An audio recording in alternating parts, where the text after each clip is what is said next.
Welcome to this video in which I'd like to share with you some of the green areas that miraculously exist not far from where I live. Nature is soothing to us humans, and I hope this video might be for you as well. The footage spans the fall months, from September to early November. I'm always fascinated by the changes we see in nature at this time of year.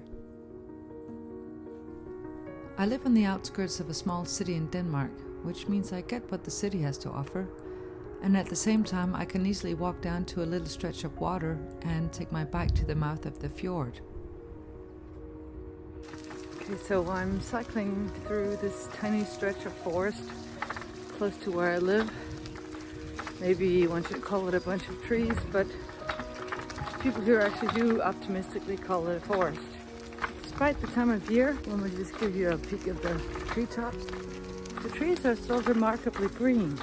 I consider it an immense privilege to be able to cycle home through this bit of forest, despite the fact that I live in a city. So this particular little forest is maybe 2.5 kilometers from the center of town and maybe 1 kilometer from where I live, if that. There are some huge roads nearby that you may be able to hear. But that's the price of living in a city. I wouldn't be able to live in it if I didn't have little pockets of greenery like these. The cows you saw are only a few hundred meters behind our house. When the wind comes from the east, or if there's no wind, I can hear them mooing in my garden or if a window's open.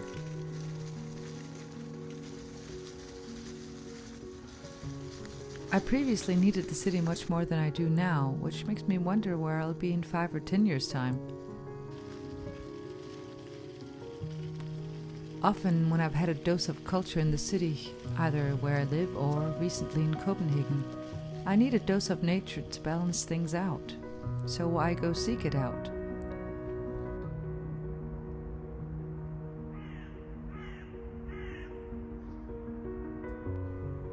Not all of it is close by, and there's industry not far from where I live, which means I have to make an effort sometimes.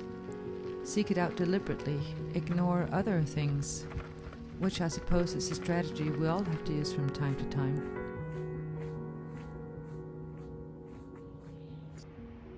It's like choosing a book over Netflix or my bike instead of the car.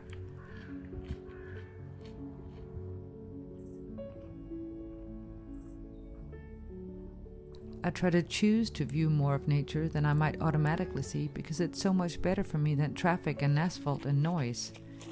I think it's better for all of us.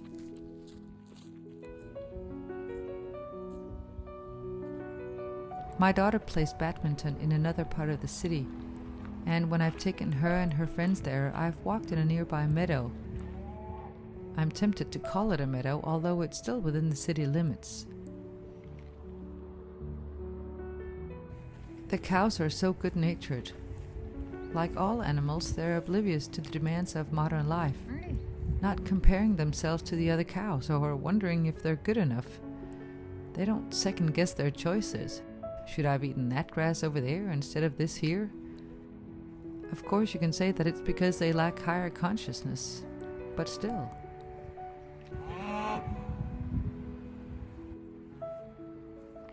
I find the juxtaposition of cows and traffic kind of interesting. Or a dragonfly on a bench with graffiti on it. Nature meets city.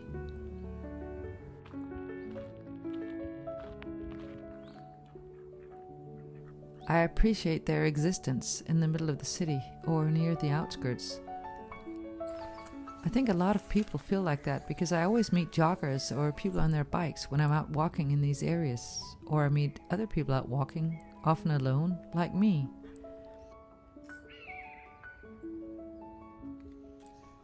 At one point I took another route and found paths I didn't know existed along the stream that runs through town.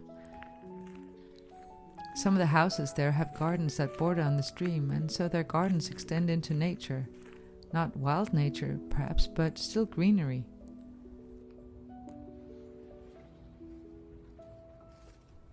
Last time I was there, a little squad of grey-haired ladies walked past me, chatting and laughing. For a minute there, I felt like asking if I could join them.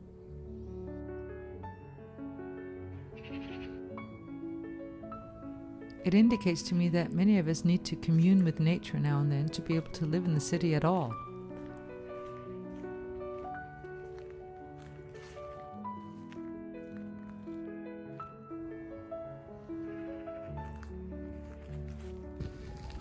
A lot of research has been done over the years to demonstrate how nature impacts our well-being in countless positive ways. Our environments can either increase or reduce our stress. If you notice details when out in nature or in a park, it helps you be less susceptible to overthinking. It calms your nervous system and your immune system.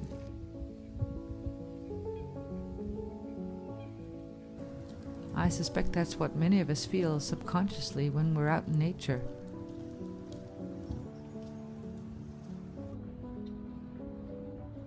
Even in the middle of the city, there's nature, in smaller doses perhaps, but still nature.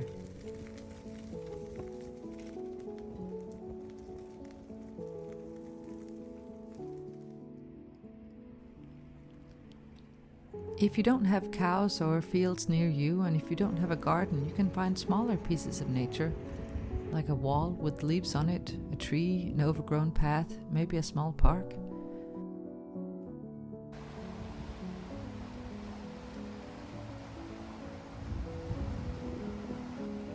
If that's difficult sometimes, you can view scenes of nature through technology, which still gives you some of the benefits of being in nature yourself.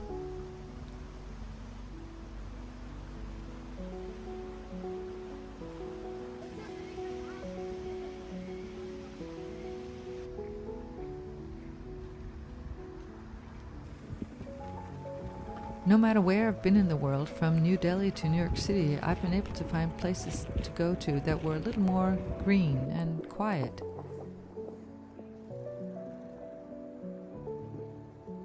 If there aren't many near to where you live, you can always watch nature documentaries or YouTube videos.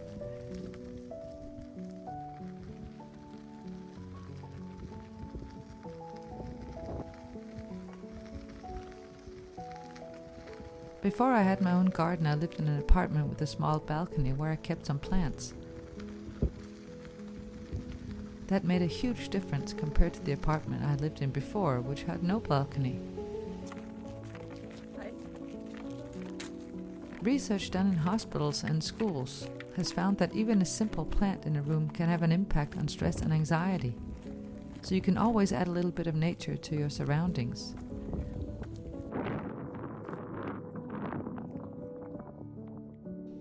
I'd love to hear where some of you live and where you go to seek out nature, if you do.